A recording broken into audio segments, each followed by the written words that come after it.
Salut tout le monde, c'est OneShooter, j'espère que tu vas bien et aujourd'hui on se retrouve pour une nouvelle vidéo tuto agent, mais plus précisément une vidéo sur l'agent Scopos, la nouvelle défenseuse de Rainbow Six Siege. Alors comme tu peux le voir dans cette petite intro, c'est pour t'informer que cette vidéo est chapitrée en deux parties. La première sur son armement et accessoires et la deuxième sur les tips liés à l'opératrice et toutes les questions habituelles, ses meilleurs alliés, ses counters, est-ce qu'il faut l'acheter ou non, tout ça, ça sera dans la deuxième partie. Bien entendu, tu penses déjà à t'abonner si tu aimes cette vidéo ou durant cette vidéo si tu l'apprécies, tu t'abonnes pour qu'on ait enfin les 100K par pitié. Et bien entendu, déjà tu commandes certains tips avec Scopos que j'aurais pas donné, si toi tu as des tips ou des conseils que tu recommandes avec Scopos, et surtout si tu as un terme spécifique que tu ne comprends pas dans la vidéo ou un passage que tu comprends pas dans la vidéo, n'hésite pas, les commentaires ça sert à ça, donc tu mets ta petite question et j'y répondrai bien évidemment. Sur ce, je vais te souhaiter un très bon visionnage. Scopos est une agent incroyable et tu vas voir, on va voir ça ensemble. Donc sur ce, bon visionnage.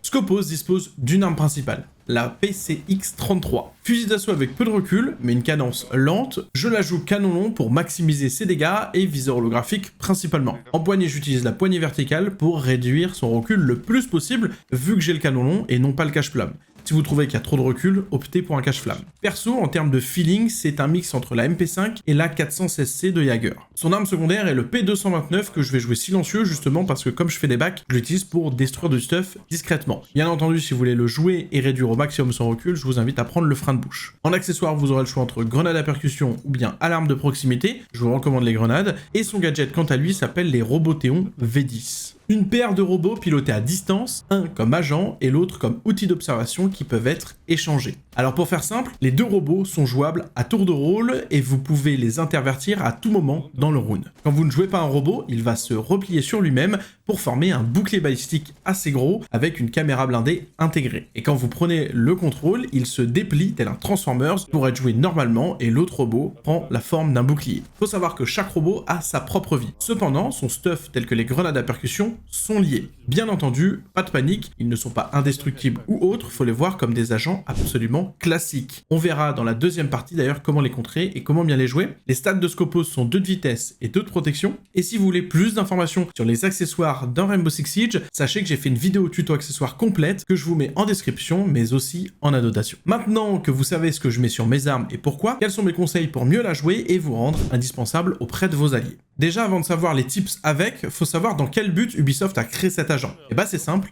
elle a été créée pour tous les types de jeux. Que vous soyez sur BP, support ou bien agro roaming, elle peut coller parfaitement à votre style de jeu et elle va coller parfaitement à votre style de jeu. Après, concernant ces robots, il y a une particularité à prendre en compte. Ils ont chacun leur barre de vie et accessoirement leur nombre de munitions. Et le robot qui n'est pas joué est extrêmement vulnérable, donc attention où vous allez mettre votre robot inactif. À savoir que si votre robot inactif meurt, cela n'a pas d'impact sur votre robot actif. Ça ne vous tuera pas dans la game, juste vous ne pourrez plus le jouer et switch dessus durant le round. Et bien entendu, ça va détruire le bouclier balistique et la caméra blindée intégrée. Cependant, un attaquant peut détruire le bouclier du robot inactif, ça n'aura pas forcément d'impact sur le robot derrière. C'est-à-dire que si le robot meurt, le bouclier se détruit, mais si le bouclier est détruit, ça ne tue pas forcément le robot, vous pourrez toujours switch dessus et le jouer. Il n'aura juste plus de robot pour se replier. Scopos est un agent d'ailleurs que je trouve très intéressant car après 9 ans de jeu, Ubisoft arrive toujours à nous surprendre et à créer un nouveau style de jeu parce que là pour le coup Scopos a vraiment un style de jeu unique. Comme quoi même après 2 ans on peut avoir un peu de renouveau car vous allez voir qu'elle va être le cauchemar des attaquants. D'ailleurs c'est une OP qui est très bien intégrée en e-sport et il y a certaines équipes qui s'en donnent à cœur joie. Car oui, je trouve qu'elle est excellente dans le rôle de flanqueur. Vu que vous pouvez switch à tout moment, elle reste une menace constante sur les adversaires. C'est pour ça que mon premier conseil est de ne pas mourir trop vite avec Scopos. Ça peut paraître bête, mais vous allez voir que c'est un peu logique. Plus longtemps elle reste en vie, plus gros c'est l'épée de Damoclès sur la tête de vos adversaires. Et croyez-moi qu'en fin de round ou même en moitié de round, Scopos peut être totalement game changer. Le premier Scopos, vous allez le placer sur site, soit comme un bouclier balistique qui va aider vos alliés, puisque vos alliés peuvent clairement jouer dessus, ce que je fais sur des maps comme une Clubhouse ou bien une Laboratoire Nighthaven, soit comme une caméra blindée pour prendre des informations sur banque par exemple dans le garage. Et ça reste une caméra blindée et mes alliés peuvent jouer derrière. Et avec votre robot actif, vous pouvez aller en roaming. Je vous conseille d'aller le plus loin possible du BP, ce qui va forcer les attaquants à potentiellement vous jouer et donc à faire perdre du temps sur l'exécution finale, puisqu'un bon roamer peut aussi être un roamer qui fait perdre beaucoup de temps, même si vous faites pas forcément de kill. Ou bien ils choisissent de vous oublier, mais prennent le risque de se faire flank à tout moment, en fin de round ou en moitié de round, et d'avoir un carnage dans leur rang. Après, votre robot inactif sur BP, je vous conseille de le mettre safe ou bien vous assurer que les alliés le protègent, car il est vraiment extrêmement vulnérable. C'est d'ailleurs ce qui va, je trouve, équilibrer Scopos. Ça, c'est pour le choix de jeu classique avec Scopos. Sinon, des fois, je vais placer mon Robothéon inactif dans l'optique de prendre de l'info. Ça m'arrive sur une map comme banque, quand l'objectif est au top, je place mon Robothéon inactif dans l'entrée principale au niveau des piliers, dans le corner. Comme ça, il fait office de caméra blindée, mais à tout moment, je peux être agressif dessus. C'est-à-dire que moi, je vais jouer au top, sur BP avec mes coéquipiers, la caméra va prendre l'info sur tout le main au niveau du pilier, j'aurai une info sonore au niveau du distributeur de billets. Si je vois que quelqu'un joue le rappel PDG à ce moment-là et que j'ai absolument pas d'attaquant qui joue dans la main, je peux re-switch sur mon Robothéon, prendre un kill ou bien agresser, histoire de faire un peu peur. Je rebascule en mode caméra bouclier et après je décide de jouer le BP classiquement. Car si les adversaires passent devant sans détruire le robot, à tout moment je peux switcher dessus et donc faire le flank. A savoir qu'en tant qu'attaquant, vous pouvez donner un coup de crosse sur le bouclier pour détruire la caméra blindée et pour casser cette vitre. En EUL, c'est quelque chose qui a coûté un rune à Wolf justement de ne pas mettre un coup de crosse dans ce bouclier de Scopos. Ils avaient oublié de le faire et la caméra a pris énormément d'infos. Ils ont fait qu'ils ont naturellement perdu le rune. Donc rappelez-vous, en tant qu'attaquant, quand vous allez passer devant n'importe quel Scopos, pack, un petit coup, ça peut aider clairement dans le round. Ça, c'est les deux types d'utilisation dites classiques. Mais vous avez une troisième technique avec Scopos qui va consister à aller cacher votre drone. Si vous jouez en équipe et que vos potes détruisent les drones, ou bien que vous réussissez à vous cacher, vous allez pouvoir déposer un de vos robots le plus loin possible du site dans l'optique de faire un back. Idéalement, essayez de ne pas être spotted. C'est un tips qui fonctionne très bien sur des grandes cartes. Plus la carte est grande, plus le tips est efficace. Un exemple que j'aime faire, sur Laboratoire Night Event, quand le BP est au top, je place un de mes Robothéons sous l'escalier main.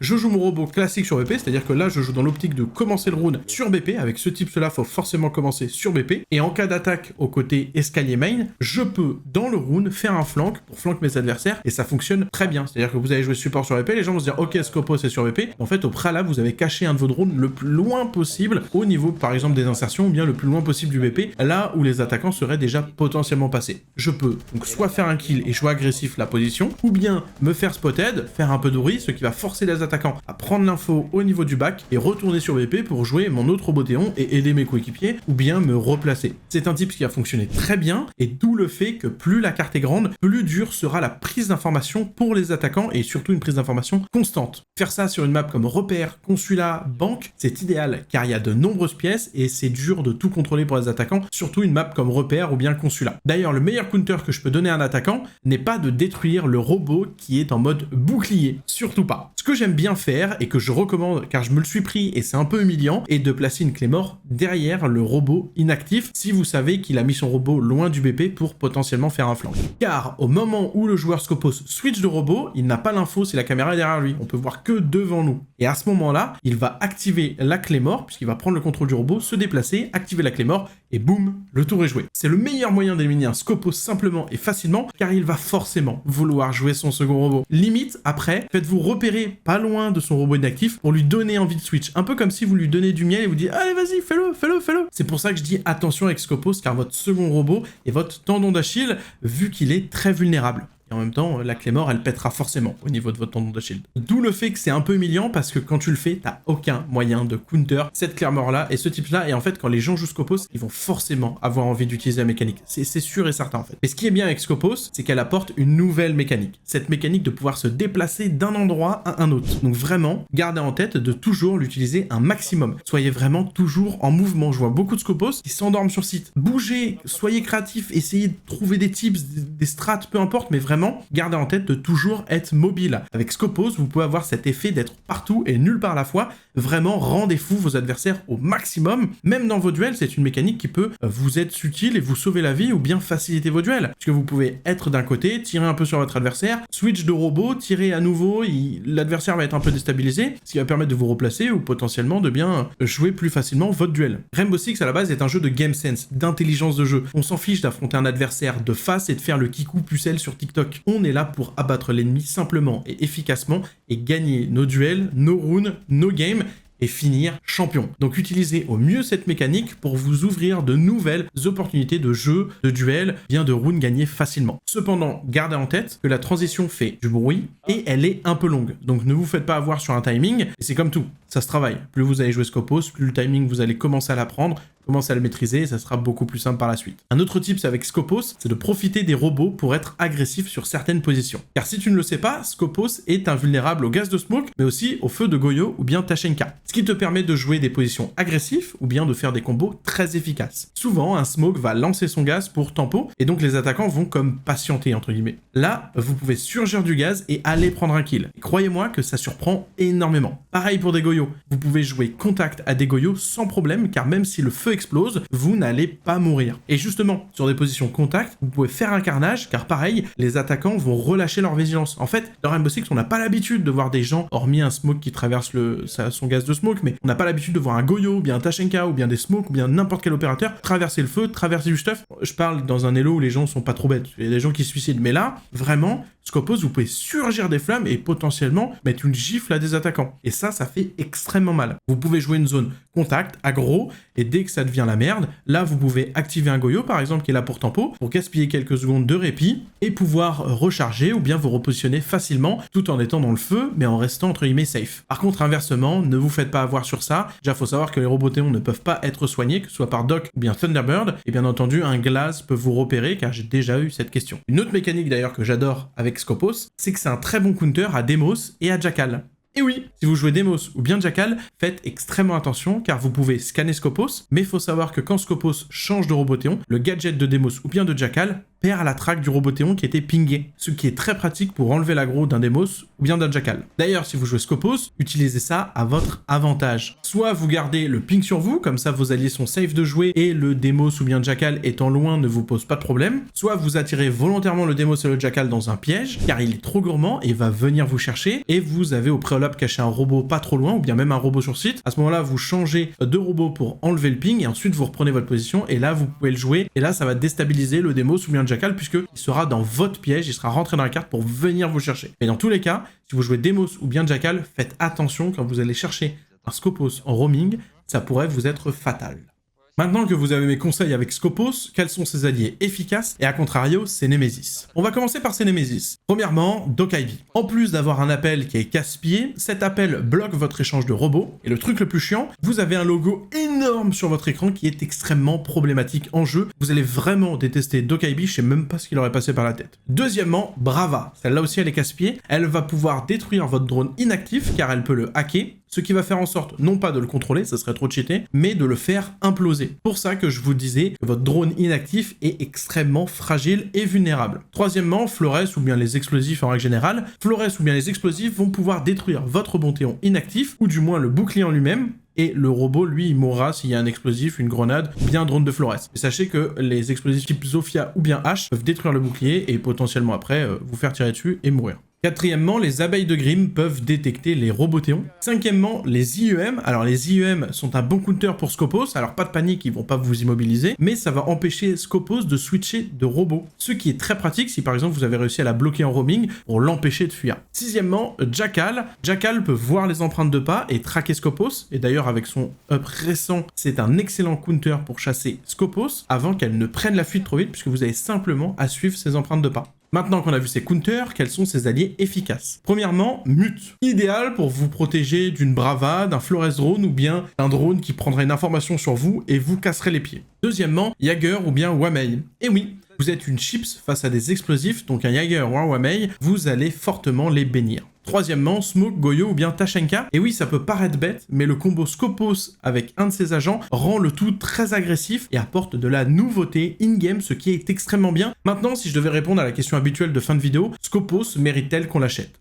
Oui, mais elle n'est pas faite pour tout le monde. Je vais la recommander aux joueurs et joueuses expérimentés de Rainbow Six. Si vous débutez, elle n'est pas faite pour vous et accessoirement, elle n'est pas primordiale. Par contre, pour les autres, la nouveauté dans le gameplay qu'elle apporte est rafraîchissant. ça peut autant se jouer agressif que passif et ça colle à absolument tout type de jeu. Son arme principale est très facile à gérer avec un faible recul, donc pas de panique même pour les shoots en Y, et accessoirement elle fait pas mal de dégâts. Et votre game sense sera votre meilleur allié. Que vous soyez en équipe ou bien seul, vous trouverez forcément un moyen d'aider au mieux vos alliés pour aller chercher la victoire. J'espère que cette vidéo t'a appris des tips sur l'agent, ou au moins à mieux la comprendre, et pourquoi pas t'aider à te faire un avis. Si c'est le cas, tu n'oublies pas de t'abonner et de liker cette vidéo, ça c'est extrêmement important. Par pitié, on se rapproche des 100 000 abonnés, et on va se quitter avec la citation de Scopos. Voici ma citation, ne me faites pas perdre mon temps. Et bah, merci Scopos, pardon madame, la Rosta. Sur ce, je vais te souhaiter un bon entraînement avec et te dire peace, ragez pas trop, à la prochaine et bisous bisous.